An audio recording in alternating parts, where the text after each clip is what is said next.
राजधानी रांची में अपराध की घटनाओं में लगातार इजाफा हो रहा है और कहीं ना कहीं अपराधी बेखौफ नजर आ रहे हैं।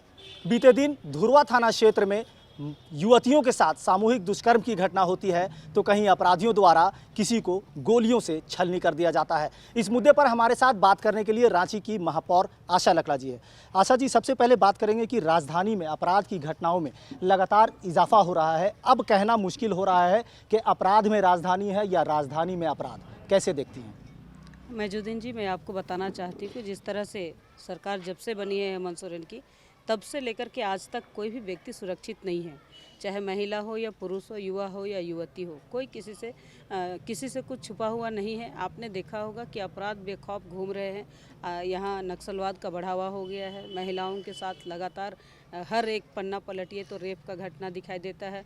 तो राजधानी अगर सुरक्षित नहीं है तो गाँव की हम क्या कल्पना करेंगे। मैं हेमंत सोरेन जी को नसीहत देती हूँ कि आपको अगर ताकत नहीं है, आइडिया नहीं है, तो एक बार उत्तर प्रदेश में योगी जी से सीख लेनी चाहिए कि वो किस तरह से तुरंत में अपराधियों को पकड़ करके सज़ा दिला रहे हैं और जनता का सुरक्षा कर रहे हैं। मैं इतना ही कहना चाहती हूँ, आपका लॉ एंड ऑर्डर, आपका जितना भी महकमा है, सब पूरी तरह से फेल है। सरकार ही पूरी तरह से फेल है। आप संभाल नहीं पा रहे हैं तो आपको गद्दी छोड़ देनी। वर्तमान सरकार तो अपराध मुक्त झारखंड और महिला सशक्तिकरण जैसी बातें कर रही है, बावजूद इस तरह की घटनाओं पर अंकुश ना लगना कितना चिंतनीय विषय है? देखिए, मैं आपको बताना चाहती हूँ, आंकड़े सहित बताऊंगी। आप पूरे झारखंड में देख लीजिए, 3000 से अधिक बहनों की इज्जत लूटी गई है। उसमें कौन समाज की कौन है, ये गणना करना मुश्किल है। मैं इतना ही कहना चाहती हूँ कि बेटी और महिला एक जाति होती है और पूरी महिला समाज को तार तार किया गया। बहुत दूर नहीं, कल की घटना देखिए आप, धुरवा थाना क्षेत्र के अंतर्गत तुपुदाना की 2 लड़कियों के साथ में गैंगरेप होता है। उससे पहले बिशुनपुर में एक नाबालिग लड़की के साथ में गैंगरेप होता है। आपको तो लॉ एंड ऑर्डर को इतना कठोर बना देना चाहिए कि जो दुष्कर्म करने से पहले उनको हिम्मत नहीं होती और थर थर कांपते। आप राजधानी की बात कीजिए, जहां वीआईपी इलाके हैं, स्वयं मुख्यमंत्री के पिताजी का जहां आवास है, पूर्व मुख्यमंत्री हैं और सांसद हैं, उनके द्वार पर गोली चलती है। चाहे व्यक्ति कोई भी हो, पर गोली चलना ये बहुत बड़ा दुर्भाग्यपूर्ण है।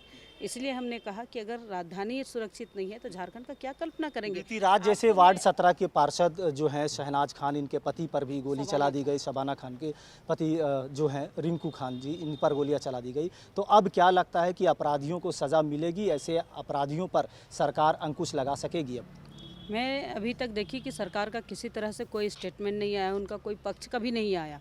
किसी भी व्यक्ति का दुर्घटना होती है, एक शब्द कोई बोलने वाले में से नहीं है। हाँ, बशर्ते इतना है कि मैंने पुलिस पदाधिकारियों को फ़ोन की तो उन्होंने कहे कि ज़रूर कार्रवाई होगी और वो अपना जितना प्रयास है करते हैं। लेकिन सरकार इसके लिए कुछ भी प्रयास नहीं कर रही है। ना ही उनका कोई नेता, ना ही उनका कोई मंत्री, ना उनका कोई भी व्यक्ति एक शब्द नहीं बोलते हैं। मैंने आप कहीं ना कहीं अपराध को बढ़ावा दे रहे हैं। परिवार से भी आप मिले हैं, अभी क्या कुछ इनसे बात हुई? देखिए, एक महिला ही जानती है कि उनका सहयोगी अगर नहीं रहते हैं तो उनको कैसे चलना पड़ता है। अगर माँ पिताजी होते हैं, बेटियों को जोड़ी जुमाते हैं और उस जोड़ियों के साथ में उनका बच्चा भी आता है। और जब बच्चा पढ़ता है और महिला को अगर अकेले बेबस हो जाते हैं, अगर उनका पति का घटना हो जाती है, तो मैं इतना कहना चाहती हूँ कि उस महिला के साथ घटना, वो महिला कैसे सहती होगी और उस परिवार के साथ, उस समाज के साथ खड़ा होकर उनको चलने के लिए एक हिम्मत की ज़रूरत पड़ती है। लेकिन सरकार को क्या पता, वो तो ऐश मौज कर रहे हैं, जितना जो काम करना है कर रहे हैं। वो लॉ एंड ऑर्डर को ध्यान ही नहीं दे रहे हैं। गृह मंत्रालय में बैठे हुए हैं, लेकिन उस गृह मंत्रालय के माध्यम से आप बैठे हैं। आप भी एक किसी माँ का बेटा हैं। आपकी माँ के साथ अगर कुछ हो जाए तो उसको क्या होता है, कैसे लगेगा, या किसी का पति के साथ क्या हो जाता है, वो हमसे अच्छा कौन जानेगा। बिल्कुल, तो पीड़ित परिवार के सदस्य भी हमारे साथ मौजूद हैं, इनसे भी बात करेंगे कि कैसे देखते हैं इस घटना को, अब क्या होना चाहिए। देखिए, कल रात में जो घटना मेरे भाई के साथ घटा, मोहम्मद फिरोज का, उसका उम्र 46 साल था।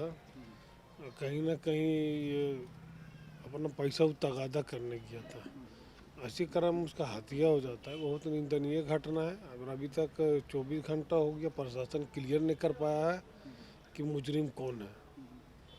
और अंकुश लगता है सरकार पर, गृह मंत्रालय पर। अभी तो हम लोग को ये भी पता नहीं कि झारखंड का गृह मंत्री कौन है।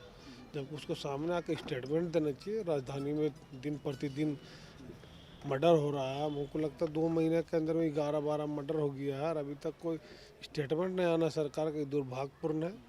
और एक ऐसा परिवार जो मुस्लिम में वर्चस्व हम लोग रखते हैं, मुसलमान में हम लोग का शुरू से 86 से हमारा चाचा जुबेर भाई पार्षद रहा, हम 10 साल पार्षद रहे।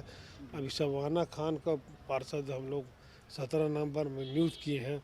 परंपरा हम लोग का चला रहा है। इस परिवार का एक सदस्य का हत्या हो जाना ये बहुत बड़ा निंदनीय घटना है। इसमें अभी तक बयान नहीं आया आपका सीनियर एसपी का, यहाँ का लोकल थाना का। कहीं ना कहीं लगता है कि हम लोग भाग रहा है। बिल्कुल, तो झारखंड पुलिस जहां अपराध की घटनाओं पर अंकुश लगाने के दावे कर रहे हैं, ऐसे में राजधानी में ही ऐसी घटनाओं पर अंकुश ना लगना कहीं ना कहीं चिंता का विषय है। जरूरत है सरकार और विभाग को, यानी कि पुलिसिया विभाग को इस ओर गंभीरता से ध्यान देने की, ताकि अपराध की ऐसी घटनाओं पर अंकुश लगाया जा सके। अपने सहयोगी राजेश के साथ मोइजुद्दीन, समाचार प्लस, रांची।